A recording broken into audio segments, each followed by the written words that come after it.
Alors,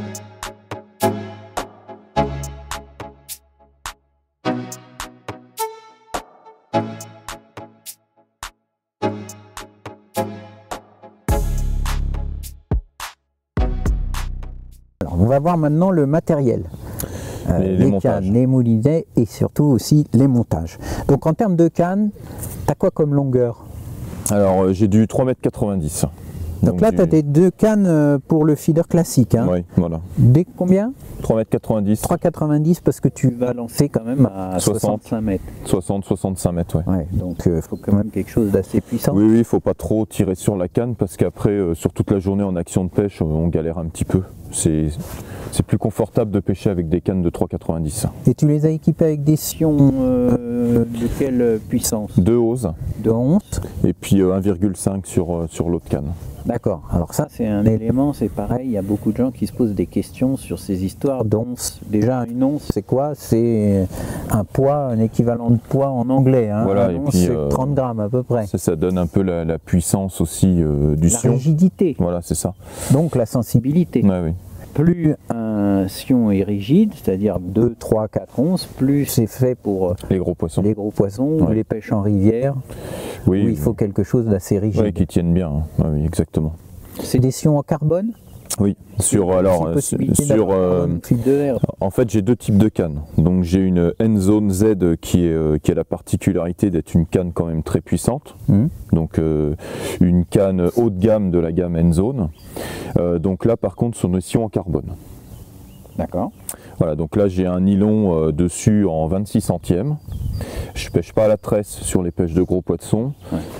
Parce que déjà d'une, je trouve que c'est pas utile. On va voir quand il y a des touches de poissons qui dépassent les 2 kg, généralement les touches sont assez marquées. Ça nous arrache la canne des mains, donc c'est pas la peine d'avoir une extrême sensibilité au niveau du sion et l'utilité de la tresse aujourd'hui c'est... Oui, parce que la tresse en général on utilise ça au feeder quand il y a des touches délicates. Ouais, sur les pêches très techniques. Il n'y a pas d'élasticité, donc on voit beaucoup mieux, on détecte mieux les touches avec de la tresse. Exactement. En revanche, l'avantage du nylon c'est l'élasticité. Oui, bah disons que ça va amortir un petit peu au départ quand on n'a pas le temps de prendre la canne. Et puis ce qu'il faut savoir c'est que là ça peut être une carpe aussi qui mord. Donc il faut se garder un peu de marge de manœuvre quand même au niveau de l'équipement. Tu ne vas pas utiliser le line clip. Non, non, je ne vais pas clipper. Parce qu'il y a des carpes. Exactement. Évidemment, s'il y a le line clip, il n'y a pas de possibilité de... Avec le line clip, la canne, elle va finir dans l'eau, donc c'est pas grave, j'ai le waders, hein, mais c'est pas ce qu'on veut. Et je cherche pas une super précision dans la pêche. Parce que un amorçage déjà de départ. Voilà. Et puis je sais que les poissons sont sur une grosse zone de pêche. On va ramener les poissons sur la cage. Donc c'est pas la peine d'être vraiment stressé avec la précision. C'est pas ce qui va faire la pêche aujourd'hui. Donc ça c'est la première canne N-Zone là. Oui. Et la seconde c'est... Alors la seconde c'est une canne N-Zone toute simple, donc c'est l'entrée de gamme des cannes feeder chez Daiwa. Donc elles sont marquées par une empreinte bleue hein, sur le devant du talon. Donc c'est également une 3,90 m et elle est un peu moins puissante, un peu plus souple, un peu moins rigide que la première canne. Par contre je l'ai équipée avec un nylon plus petit sur le moulinet. Ça va être ma canne qui va me permettre de faire le début de la pêche. Si jamais les tanches ne rentrent pas, on va pêcher peut-être un peu les poissons blancs avec celle-là. Donc j'ai une cage un peu plus petite. Là j'ai une cage de 50 grammes et là j'ai une cage de 60 grammes. Alors je vois que les moulinets aussi c'est pas forcément la même taille. Oui. Là, un moulinet plus avec une bobine plus grande, un peu plus Là massif. j'ai un moulinet distance, hein, donc un 4 zim feeder, vraiment dédié à la grande distance, qui permet de pêcher même jusqu'à 80 mètres et puis également de pêcher sur les rivières où il y a un gros tirant d'eau. Donc là c'est vraiment une bobine large, une grosse bobine. Donc là c'est vraiment le moulinet référence pour les grandes distances. D'accord. Après sur l'autre canne j'ai un N-Zone en taille 6000 qui est un moulinet classique, un peu plus gros que la moyenne puisqu'on est sur une taille 6000. C'est également une canne que j'utilise pour pêcher la rivière, donc c'est pareil, il faut un petit peu de puissance. Alors maintenant voyons les montages, ça c'est très important. Donc le choix des feeders, je vois que les deux, tu as monté en fait des feeders de type distance ou missile, voilà. avec un plomb terminal qui évidemment... Avec un plomb déporté. Qui permet des lancers super précis parce que c'est une balle, quoi. Hein. Ouais, ça part vraiment très bien. Alors c'est un cage métallique, oui. Avec ici un espace, ça c'est ingénieux. Oui, c'est pour passer le doigt en fait. Voilà, parce que il y a beaucoup de feeders missiles où le plomb il est très proche il est trop collé. Du coup on peut tasser que par le dessus. Voilà, mais là c'est pas du tout le cas en fait, on peut prendre des deux côtés. Si par exemple on veut faire 2 bouchons d'amorce avec les èches au milieu, ben là avec ce modèle on peut le faire. Il y a pas de souci. C'est vraiment ingénieux. Après il y a un montage coulissant à plat. Voilà, c'est ça. Donc tu as mis une perle coulissante directement sur le corps de ligne. C'est ça, donc j'ai mis une attache feeder classique hein, et bloqué avec 2 stops. Alors tu vas pouvoir bouger ce stop flotte qui est au-dessus, plus ou moins près pour faire un autoferrage ou ça change pas grand-chose. On peut dire ça, mais ça change pas en fait. Les touches sont tellement brutales. En fait, le poisson se fait quasiment sur le poids du feeder. Ensuite, il y a une partie intéressante qui est une partie ici torsadée une quinzaine de centimètres. C'est la partie rigide du montage qui évite les emmêlements pour pas que le nylon remonte autour de la cage. Oui, ça permet d'écarter le bas de ligne du feeder en fait. Exactement. Hein, et puis en même temps, ça fait aussi une partie un peu élastique, puisque le nylon est doublé. Ça amortit aussi un peu le choc au ferrage. Exactement, oui, parce que là, il n'y a rien qui amortit. Ensuite, entre ce corps de ligne et le bas de ligne, tu as mis... Alors là, j'ai mis, en fait, c'est un Quick Change Swivel. C'est une agrafe qui est très pratique dans le sens où on peut changer les bas de ligne en cours de pêche très facilement. Donc là, on évite de faire boucle dans boucle. C'est bien aussi. Mais le quick change permet de changer de bas de ligne en 3 secondes. Oui, et on est souvent amené à changer de bas de ligne, ne serait-ce que soit pour la longueur, mais aussi pour le type d'èche. Moi, le problème des bas de ligne aujourd'hui, ça va être surtout pour le type d'èche. Parce que mon montage au cheveu pour 2 micro-billes, c'est pas forcément le même que celui qui a une bille de 15 mm. Ou si je veux mettre 3 ou 4 grains de maïs. Donc je vais changer de bas de ligne quand même assez régulièrement pendant la pêche. Alors tes bas de ligne, ils font combien en longueur? Alors là, j'ai un bas de ligne de 70 cm. Ah, d'accord. Et je suis assez costaud puisque là, je suis en 20 centièmes. Oui, on cherche les beaux poissons. Bah oui, après... De toute façon, le fil, il est posé sur le fond. Alors moi, j'ai toujours dit, à partir du moment où votre fil est posé sur le fond, la finesse, c'est tout relatif. Non, puis... Quand il aspire l'èche, il sent pas vraiment la rigidité du fil. Donc, bon, ce qu'il faut savoir, c'est que là, l'étang, il est pratiquement au maximum de son niveau. Et on voit pas forcément, mais sur les 25 premiers mètres, c'est que de l'herbe, comme ça. Donc les gros poissons ont tendance à aller chercher des accros pour se décrocher. Et il y a là, il y a un bout de tronc. Il y en a partout. Il n'y a pas intérêt à pêcher. Non, il y a 2 ans, quand j'ai fait une partie de pêche ici, les 2 premières heures, j'ai perdu beaucoup de poissons parce que je pêchais trop fin. Et je suis monté même jusqu'à 22,5 centièmes sans problème. Les poissons continuaient de mordre. Là, juste une autre question. C'est du nylon ou c'est du fluorocarbone? Non, c'est du nylon. C'est du nylon Excellium. Pour la résistance et l'élasticité, c'est supérieur, tu penses, au fluoro ou... Après, c'est un nylon que j'utilise pour pêcher en carpodrome qui est assez puissant. Et c'est vrai que j'aime bien l'utiliser pour les lignes au feeder quand c'est sur des pêches de gros poissons. Alors ensuite, on a l'hameçon monté aux cheveux, qui se termine par un petit papa technique qui fixe avec une petite... donc on verra pendant la pêche, c'est une petite aiguille spécifique. Et une fois qu'on a percé la bille avec un petit foret, on arrive à changer d'èche assez rapidement. C'est vraiment très pratique. Là, c'est un hameçon assez conséquent. Hameçon de 10 à œillet. Numéro 10 à œillet, assez fort de fer pour le beau poisson. C'est du costaud. D'accord. Et sur l'autre montage, on a un montage. Alors c'est exactement le même type de montage. De toute façon, j'utilise systématiquement la même chose au niveau des montages. Simplement, c'est un montage plus petit gabarit entre guillemets, puisque là je suis sur un nylon en 20 centièmes sur le moulinet. J'ai un bas de ligne en 14 centièmes et j'ai un hameçon de 14. Et là, c'est un hameçon simple sans montage aux cheveux. Voilà, c'est un hameçon feeder classique. Asticot et vers de terre. Quoi, voilà, c'est un hameçon moyen de fer qui permet d'écher tout type d'èche. Asticot mort, asticot normal, maïs, terreau.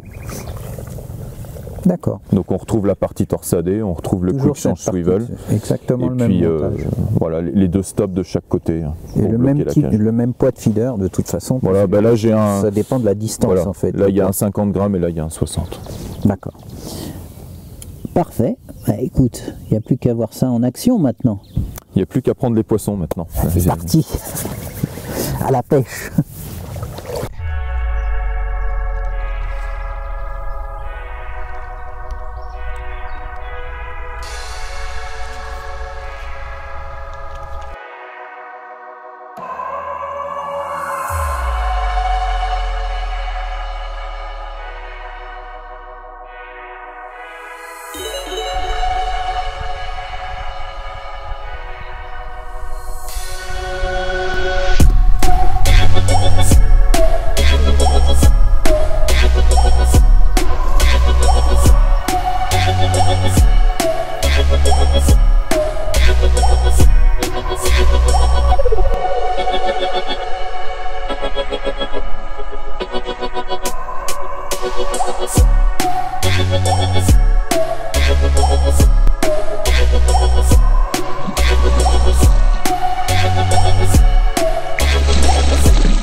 Alors, outre les montages au feeder, tu as décidé de pêcher également aux méthodes feeder. Oui, là je profite du début de partie de pêche qui est quand même assez calme, malgré un premier poisson, premier lancé. Là, c'est un peu plus dur, ça fait 30 minutes sans touche. Donc du coup j'en profite pour monter ma canne en espérant que ça rentre un peu plus tard. Donc là j'ai monté une canne pour pêcher aux méthodes feeder. Alors à ton avis, en termes de présentation, d'efficacité, pourquoi est-ce que tu passes de l'un à l'autre, du cache feeder aux méthodes feeder? C'est quoi la différence en termes de présentation, de sélection de poissons? Est-ce qu'on prend des plus gros poissons aux méthodes? Alors généralement oui, on concentre bien les poissons donc sur le méthode où on va mouler des micro-pelés et non pas des farines. Donc déjà c'est un peu plus sélectif dans l'approche de l'appât qui va tomber au fond. Mais c'est surtout qu'on va avoir la micro-bouillette qui va être sur le tas de pelés en fait. C'est ça, on a un bas de ligne ici, on va regarder le montage, un bas de ligne qui est très court, il fait quoi, 10 cm? Un peu plus long, j'ai mis 15 cm. 15 cm, et tu vas en fait mettre cette èche dans le méthode feeder. Ce méthode là pour l'instant il n'y est pas, il y a un tube. Voilà. Alors explique-nous un petit peu pourquoi ce tube là sur le corps de ligne, il coulisse librement. C'est un tube qui rentre dans le méthode feeder, donc tous les méthodes sont rainurés pour pouvoir avoir un changement automatique. Voilà, c'est interchangeable. Voilà, donc, du coup, tu peux changer de poids, de taille de feeder. Aussi, ouais. Parce que la quantité d'appât, ça joue beaucoup. Quand même. Aussi, ouais. Ouais. Et donc, en fait, tu passes juste ton feeder sur le corps de ligne, c'est ça, je te laisse faire. Hein. On le met dans la rainure. Hop. Et puis après, on vient mettre le tube, on le guide à l'intérieur. Voilà. Et là, ça pêche. C'est quand même tout simple. C'est pratique. Alors, ça coulisse donc librement. Ici, tu as une perle. Alors, c'est une perle caoutchouc et plastique. C'est ça. Hein, c'est une grosse perle. En fait, il n'y a pas besoin d'un truc fin. C'est pas la peine d'avoir un petit émerillon. Il vaut mieux avoir quelque chose d'un peu plus costaud en plastique. Et ces attaches-là, elles sont quand même très bien faites pour le méthode feeder. Elles tiennent bien, en tout cas. Ça risque pas de s'enlever. Ça tient très bien. Alors, donc, tu disais que tu les mettais avec des micro-pelés et un moule. Oui.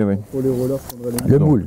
Donc on peut effectivement mettre un gros paquet de pelés à la main, mais bon, pour lancer, c'est quand même pas très pratique. Il vaut mieux utiliser le moule. Et puis tu es au moins sûr d'avoir toujours la même quantité. La même quantité, effectivement. Donc le même poids. Et c'est ça. Pour lancer, c'est quand même plus pratique. Alors, le moule et les pelés. Comment tu vas fonctionner et comment tu vas mettre ton lèche, puisque tu nous as dit que lèche, tu allais la mettre... Attends, je vais te tenir le truc. Alors généralement, je mets une première couche. Quand même pas mal. Ouais, j'en mets pas mal. Je viens positionner mon lèche. Bon là, en l'occurrence, c'est une micro-bille. Je recouvre et après, je viens écraser le méthode à l'intérieur. Et après, ouais, c'est parfait. Donc effectivement, la lèche, elle est vraiment à l'intérieur. Une fois sur le fond, ça va s'effriter assez vite. Ouais. Et effectivement, les poissons, ils vont redécouvrir quoi? La bouillette. La bouillette jaune qui se détache vraiment du fond de pelé. Voilà. Et c'est sûr que là, c'est mortel pour les gros poissons. Il faut qu'il soit quand même mordeur. Oui, c'est ça. Quand il va vraiment dans la nourriture, voilà. Il vaut mieux pêcher aux méthodes. Un cage, on va dire, l'amorce est plus éloignée du... C'est plus éloigné, le bas de ligne est plus long, donc l'hameçon est plus loin de la cage. Si les poissons sont un peu tatillons, tournent autour, on va les prendre plus facilement au feeder avec une ligne classique. Si le poisson rentre plein dans l'amorçage, bon bah le méthode c'est vraiment parfait.